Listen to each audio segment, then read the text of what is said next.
Saudara-saudara, sekarang ini banyak orang bisa memberi contoh, tapi sedikit orang bisa menjadi contoh. Ngasih contoh mah gampang, jadi contoh susah. Karena beliau manusia. Laqad ja'akum rasulun min anfusikum. Kalau kambing disuruh nyontoh ayam, yang nyuruh nyontoh kagak punya pikiran, ya kagak level. Kambing mah nyontohnya kambing, kebo nyontohnya orang, nyontohnya orang. Makanya Nabi kita orang, bukan malaikat, bukan jin, bukan dewa, manusia. Kalau manusia disuruh nyontoh manusia, itu perintah masuk akal, predispositionnya sama. Kalau disuruh nyontoh malaikat mah ribet kan. Malaikat bagaimana nyontohnya, dia mah tidur kagak, makan kagak, sama duit budak, sama perempuan kagak open, lah susah nyontohnya. Ya, Superman tuh biar hebat nggak bisa dicontoh Superman, bagaimana terbangnya, lagian pakai celana dalam di luar ban, nggak bisa dicontoh Superman mah.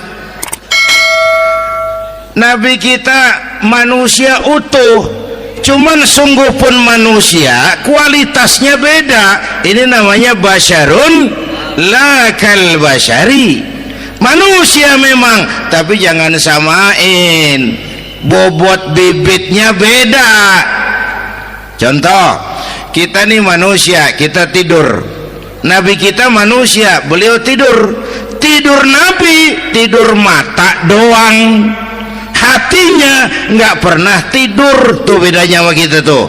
Tidur kita keblek, asal tidur habis-habisan. Lagi, kita manusia, kita keringetan.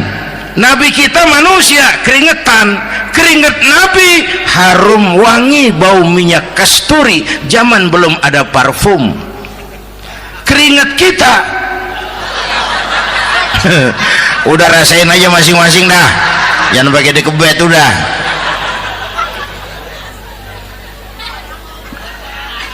Contoh lagi, kita nih manusia nih, kita beludah nggak? Nabi kita manusia, beliau juga beludah. Ludah Nabi obat, ludah Nabi itu kan waktu mau hijrah kan sama Sayyidina Abu Bakar, sampai di Gua Sur, Sayyidina Abu Bakar bilang, saya turun duluan ke gua ya Rasul. Ngapain? Bersihin gua, takut ada binatang berbisa. Silakan turun. Sayyidina Abu Bakar bersihin gua, bener tuh, tangannya digigit kalajengking, sakit, ngebet, bengkak. Kalajengking Arab ya, emang di Arab kejadiannya. Heran nyaut aja bener. Ditahan aja, udah aman ya Rasul, silakan turun. Lama-lama dalam gua berduaan kelihatan juga Sayyidina Abu Bakar mukanya pucat. Nabi tanya, mabalu kayak Abu Bakar? Abu Bakar kenapa? Nggak apa-apa. Berat meninggalkan Mekah? Enggak.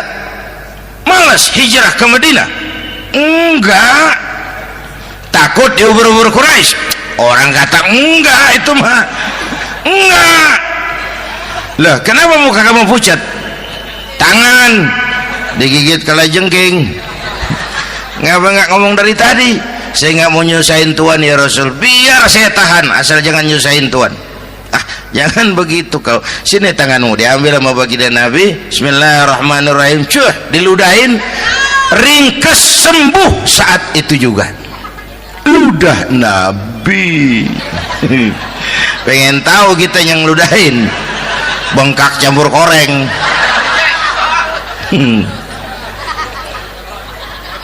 Satu tuh alasannya kenapa Nabi dijadikan contoh, karena manusia. Kalau manusia disuruh nyontoh manusia pasti bisa dong ya.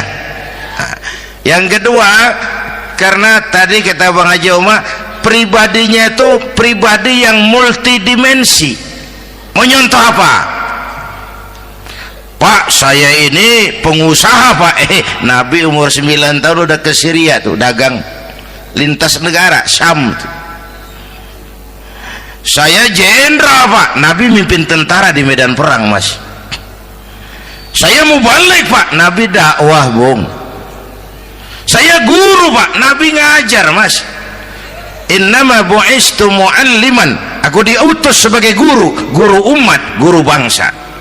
Saya politisi Pak, Nabi diplomat ulung Bung.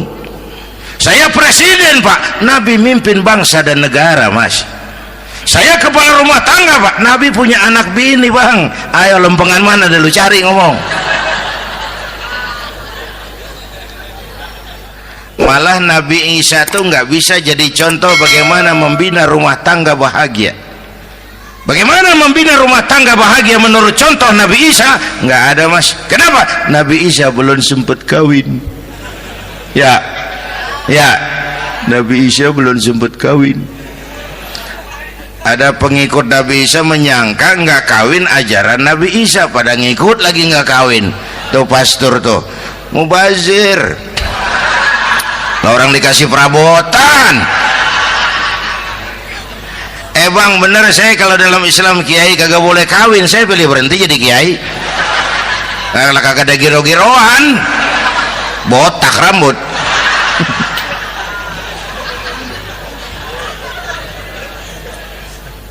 Makanya Bang Haji Oma cerita poligami saya girang banget tadi. Bukan yang ngomong ahlinya soalnya.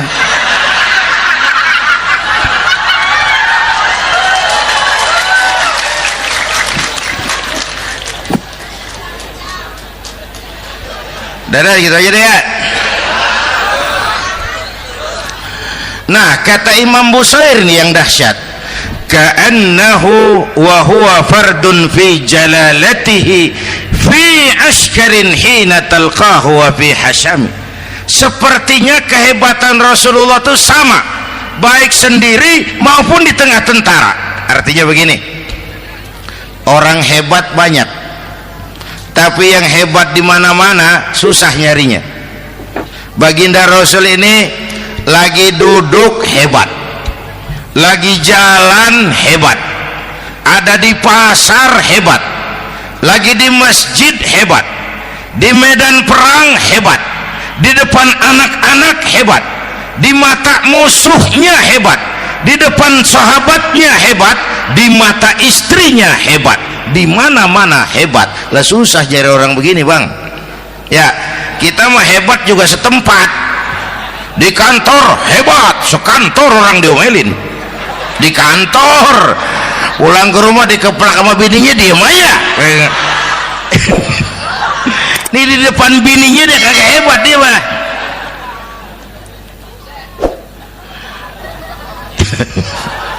Oke, lalu kalau begitu soalnya apa yang mau kita contoh? Saya sampaikan 3 aja. Pertama, Nabi kita ini tokoh yang sejak kecil udah ditempa kesusahan. Bu, tadi kata Bang Haji, Islam mengangkat derajat kaum perempuan karena perempuan banyak melahirkan orang besar. Lihat Sayyidah Aminah, ibunda baginda Nabi, melahirkan anak pertama tanpa didampingi suami. Meninggal suaminya, sedih hatinya, remuk perasaannya, tapi tegar jiwanya. Dilahirkannya bayi bernama Muhammad, diasuhnya penuh kasih sayang, diantarnya menjadi orang besar dan memang dibesarkan oleh Allah. Itu contoh tuh Bu. Bilangin anak-anak tong, bocah Nabi ngangon kambing tong, sekolah tong, jadi orang gede. Baba lu tibang tamat SD, lu sarjana lu. Baba lu cuman jadi RT, lu jadi camat lu. Biarin malu baba lu, pala jadi kaki, kaki jadi pala, asal lu terus sekolah. Bu, anak sekolahin, gelang doang digedein lu. Nih kan kita Betawi nih pendidikan ngentengin banget kotaan. Udah dong, jangan tinggi-tinggi sekolah udah. Ngapa mak? Baba lu kagak sekolah hidup noh. Hidup dong, pun jamu monyet juga hidup. Bu, anak sekolahin.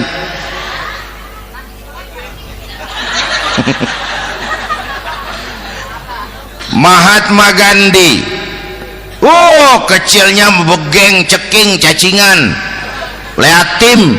Emaknya tuh, Gandhi sekolah nak, Gandhi belajar nak, Gandhi jadi orang besar nak.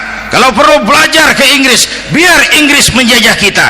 Gak apa-apa kau sekolah ke Inggris, tapi jangan jadi Inggris nak. Jangan pacaran sama bule, jangan sentuh minuman keras. Gandhi jadi orang besar. Mahatma Gandhi tumbuh karena dorongan emak. Mak, udah yatim. James Watt,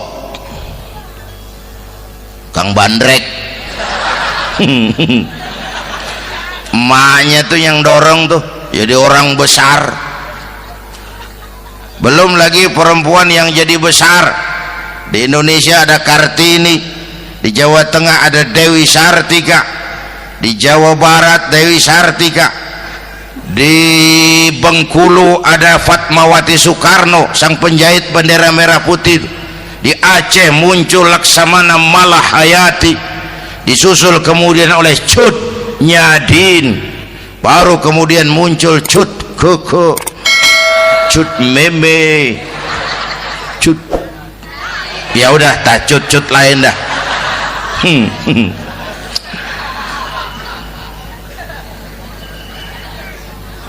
Nabi ke remajanya nggak dikolokin, tegar, tahan bantingan, nggak cengeng.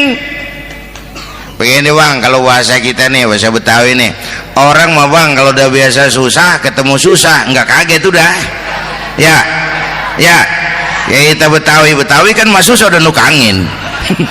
Susah mulu. Saya santri nih biasa makan kangkung, datang ke rumah temen dikasih kangkung, makanan gue ini mat, dikasih daging ayam lah nambah, emang apa? Orang mah kalau biasa susah enak nggak kagetan. Saya santri biasa tidur di masjid, disuruh nginep di hotel lah pules nggak? Tapi yang biasa tidur di hotel suruh nginep di masjid encok. Makanya kemarin tuh waktu menteri-menteri baru dilantik tuh saya ngarepin tuh, mudah-mudahan nih menteri ini begitu dilantik bacaannya nawaitu sauma ghadin. Lu pada niat puasa dulu dah, entaran. Puasa kan bukan kagak boleh, nunda doang, nunda puasa mah.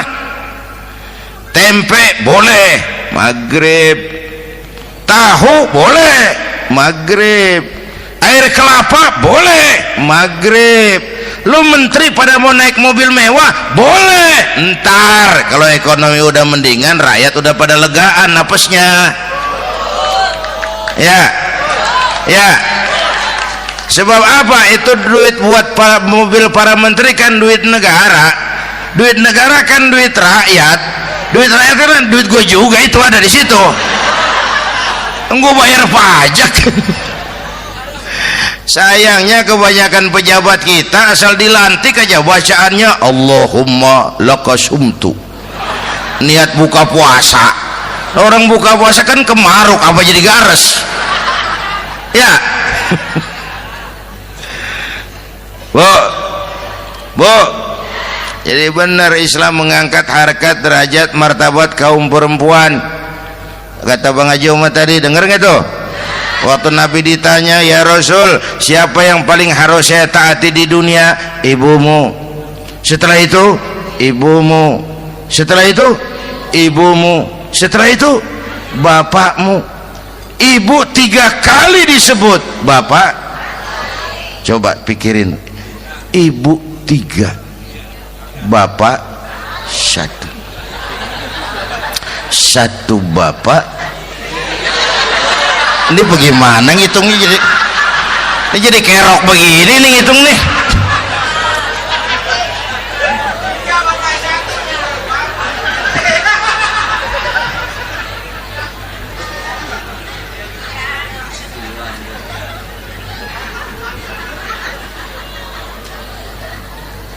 Jangan takut ngadepin susah. Hidup nih keras, kerja keras, perseringat banting tulang. Ya Bu. Satu. Yang kedua, contoh dari Nabi, orang yang paling bersih hatinya Rasulullah, orang yang paling baik akhlaknya Rasulullah, orang yang bahkan sudah dapat jaminan ampun dari segala dosa Rasulullah. Tapi orang yang kalau sholat malam sampai bengkak kakinya karena rajin sujud Rasulullah. Aspek ibadah apaan? Diam-diam giliran gue ini ngomong.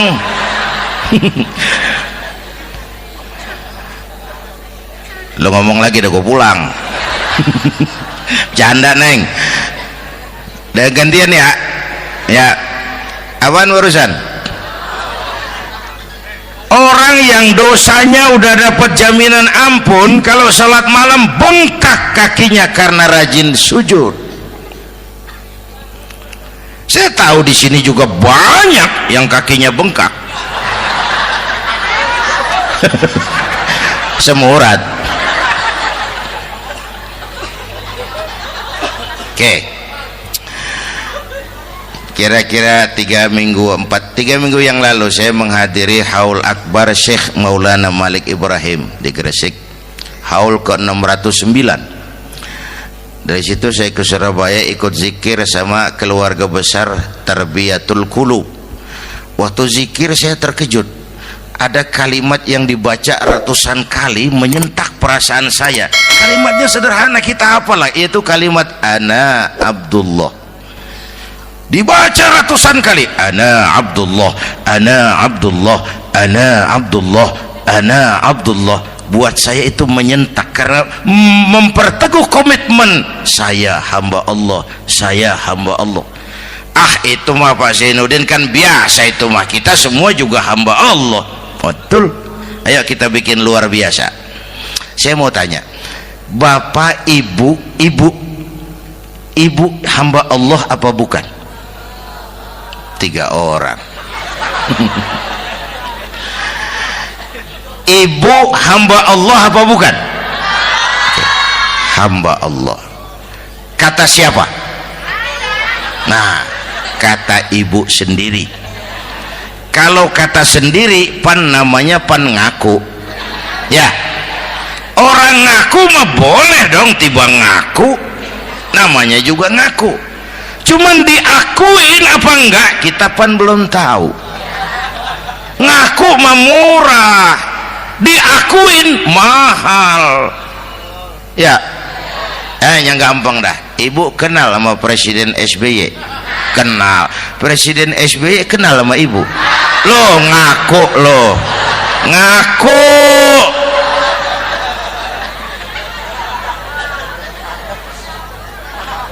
Saya hamba Allah, kata saya.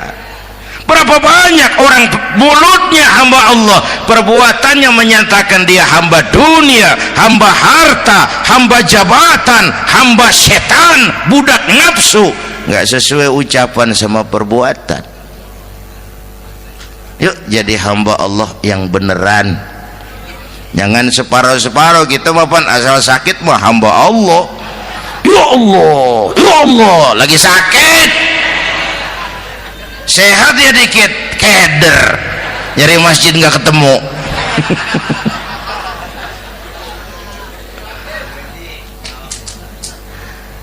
Apalagi kata Bang Haji tadi nih, kita nih kan zaman entertain nih.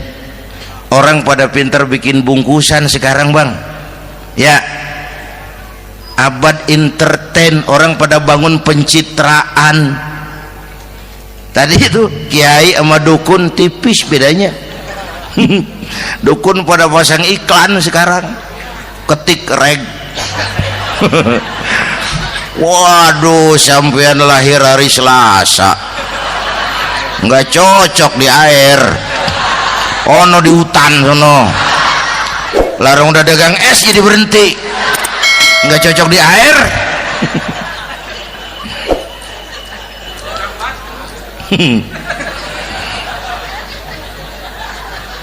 Bu, Di zaman ini siapa pakai apa, siapa mau jadi apa, kagak urus nih. Bapak Ibu hadirin yang saya hormati, dan masyarakat kita ini kayak daun kering. Tahu daun kering? Gampang dikumpulin, susah diikat, berisik, gampang dibakar. Tuh daun kering.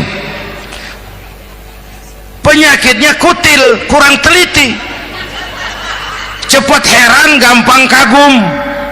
Cepat heran, gampang kagum. Dulu ada tuh satu hari tabrakan di jalan kenceng, buah, korban jatuh belepotan darah, dikerubungin orang banyak. Datang wartawan mengambil gambar dari dekat, susah, orang banyak bener ngerubung. Cari akal nih wartawan, tolong saya dikasih jalan ke dekat korban. Orang nengok semua, saudara siapa? Saya bapaknya korban, katanya. Dia ngaku bapaknya korban. Ya orang minggir semua, minggir, ini ada bapaknya korban. Orang minggir semua, dia maju ke depan korban. Sampai di depan korban pucat mukanya tuh wartawan. Kenapa? Yang ketabrak anak monyet, Pak. Dia udah kedongan ngaku bapaknya korban.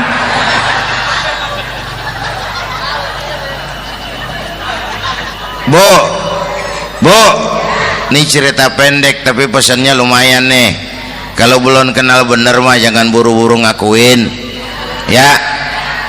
Dia kagak tahu yang ketabrak siapa, main ngakuin aja, saya bapaknya korban. Lu makan lu jadi bapak monyet sono lu. Makanya jagain kampung kita nih, jangan kemasukan yang aneh-aneh, ya. Nabi palsu, aliran aneh, ya ini bid'ah, itu bid'ah kuno yang kayak begitu. Capek kita ngurusin begitu, udah kelewatan, ya. Yang tahlil terusin, yang kagak suka nggak apa-apa, cuman jangan ngomelin yang tahlil. Orang tahlil juga pakai dalil. Yang mabok masih banyak, yang tahlil diomelin. Kita nih kayak kurang kerjaan, akhirnya rame turu-turu kita. Padahal yang harus kita kembangkan kan rukun antar umat seagama, rukun antar umat beragama, rukun antar umat beragama dengan pemerintah, kata Bang Haji Omar tadi. Rukun antar umat seagama, turu-turu kita muslim nih kudu rukun. Beda pendapat boleh, marahan jangan, ya. Ya, tangan kanan sama tangan kiri juga beda, cuman rukun. Asal kiri gatal nih, kanan kagak diundang, dia boleh datang aja, nggak rukin. Nggak ada kiri gatal kanan ngomel, lu garuk aja sendiri. Nggak, dia mah akur, ya Bu.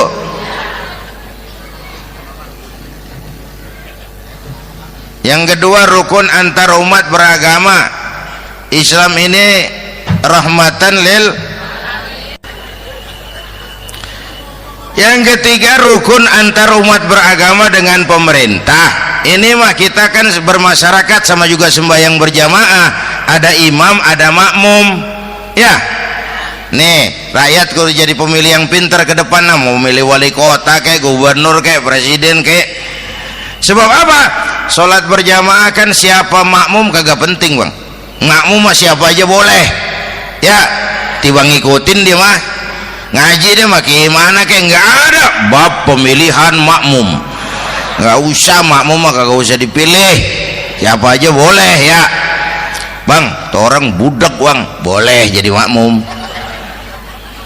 Bacanya kagak fasih, boleh jadi makmum. Ketinggalan satu rakaat, boleh jadi makmum. Tapi nggak tiap orang boleh jadi imam. Siapa yang dipilih jadi imam? Pertama, a'lamuhum, kata Nabi. Orang yang paling alim di kampungmu siapa? Angkat jadi imam. Yang paling alim, bukan yang paling tua. Tua juga kalau kejemur kisut. Dulu tuh Nabi Adam waktu diangkat jadi khalifah kan bekalnya apa? Wa 'allama Adam al-asma'a kullaha. Al-asma' ay al-ulumul katsirah. Dulu zaman Fir'aun perang sihir sama Musa, sekarang perang visi dan misi. Punya ilmu, Bu, ngerti urusan dari tetek sampai bengeknya. Kalau ngikutin imam yang alim pan enak, bisa dipertanggungjawabkan. Hati-hati milih pemimpin, maksudnya bu, jangan terjebak oleh penampilan. Emas pasti kuning, benar? Apa semua yang kuning pasti emas? Udah paham dulu. Ustadz, kenapa? Di kampung saya ada 2 orang alimnya sama. Yang mana yang jadi imam? Afsahuhum, yang lebih fasih lidahnya. Yang satu alim pelok, yang satu alim kagak pelok. Nah, yang kagak pelok suruh jadi imam. Kenapa? Nggak sah orang fasih bermakmum kepada imam pelok. Ustadz, imam pelok, makmum pelok semua. Sah. Namanya kampung pelok, biarin. Susah diurusin udah itu. Apa sih artinya fasih? Yang enak deh, nyambung. Pegel kalau punya pemimpin kagak nyambung sama rakyat. Ya, rakyat mau yang ngidul deh ngalor, rakyat mau yang ngulon deh ngetan. Lah kan capek rakyat, kagak nyambung. Makanya kalau jadi imam pesan Nabi, idza amma ahadukumun nas falyukhaffif. Kalau kamu jadi imam, ringankan sholat kamu. Itu makmum nggak sama kekuatannya. Jangan panjang-panjang kalau jadi imam, kudu tahu keadaan makmum. Tuh makmum ada yang udah tua rentak, diri aja udah gemeter. Ada yang punya darah tinggi, kalau sujud kelamaan palanya ngebet. Ada yang udah janji tuh makmum habis sembahyang mau terima duit. Kalau imam kelamaan, kalau saudara makmum. Ya, nyambung. Jangan udah diangkat jadi imam saenake dhewe. Salat Isya berjamaah, rakaat pertama selesai Fatihah Yasin. Makmum ikut mengikut, cuman bari ngancem. Besok gua tawiatin balik lagi udah. Kagak nyambung. Kalau nggak nyambung tuh capek, Bu. Jangan tersenyum kepada orang buta, jangan berbisik kepada orang tuli. Kagak nyambung. Orang buta diajak senyum. Bagus sih maksudnya, cuman kan rada mubazir. Orang kagak paham. Cari pemimpin yang nyambung. Kalau memang masyarakatnya suka tahlil, cari pemimpin yang suka tahlil.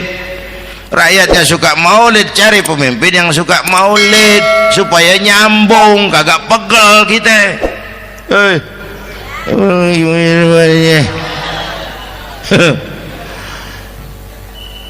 Bapak Ibu hadirin, saya balik urusan kita.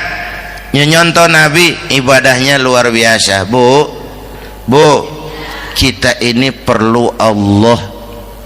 Kita ini perlu Allah. Semua kita perantau di bumi Allah ini. Perantau pasti pulang.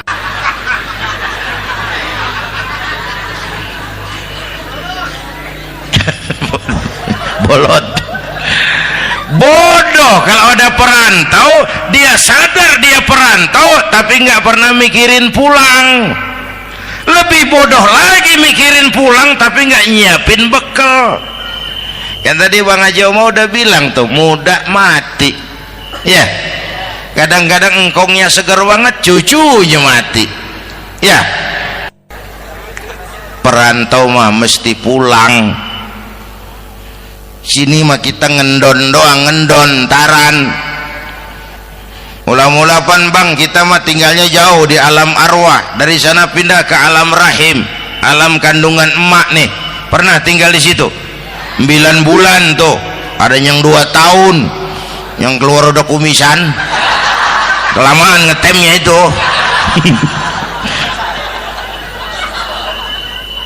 Dari sisi ini mau pantas ibumu, bapakmu, karena alam rahim, fisik dan psikis emak lebih capek dari kita bapak.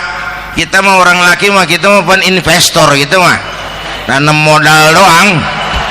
Yang ngolah pabrik kan emak tuh, ya mak. Pabrik. Anak-anakku remaja, pemuda yang hadir, masya Allah, emakmu, emakku, emak kita semua nih, dari mulai ngidamin kita udah kita seksa nih mana. Dari mulai ngidamin kita udah kita seksa emak nih, muntah nggak urus. Mending ada yang dikeluarin mah enak, lega. Ini kagak ada apa-apanya. Bener mak. Yang dipengenin yang kagak musim, lah kan setengah mati lagi urusan. Tengah malam pengen megang pala kereta, lu jorok bener lu, gue heran.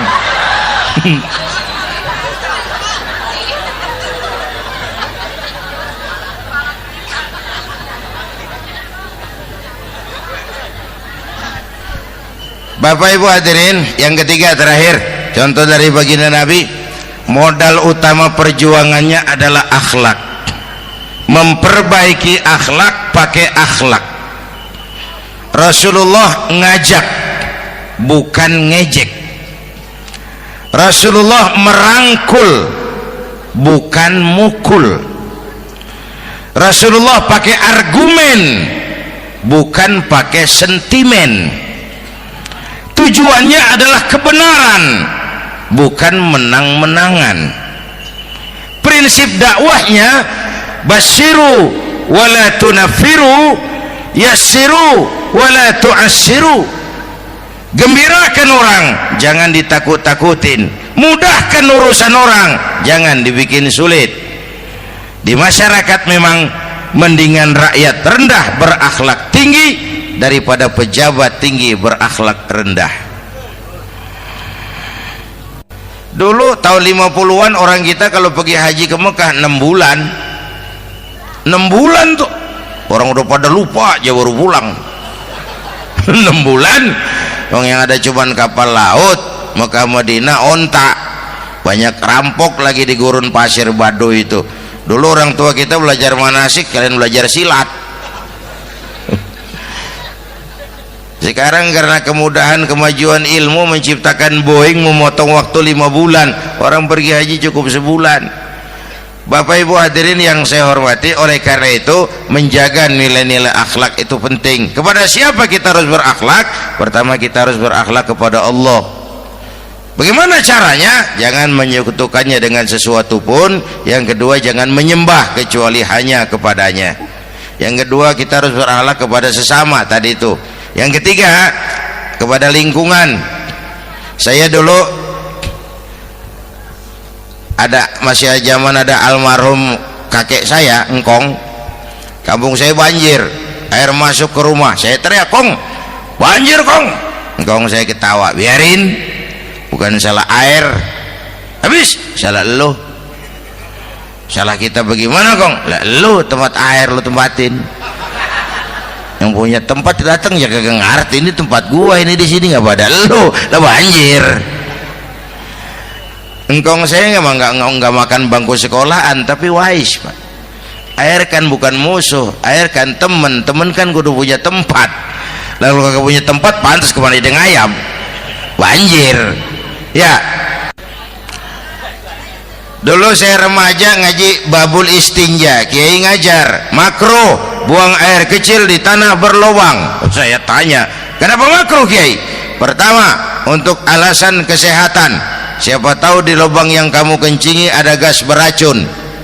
Kalau tidak kiai, kalau tidak maka artinya melindungi binatang yang ada di dalam lubang.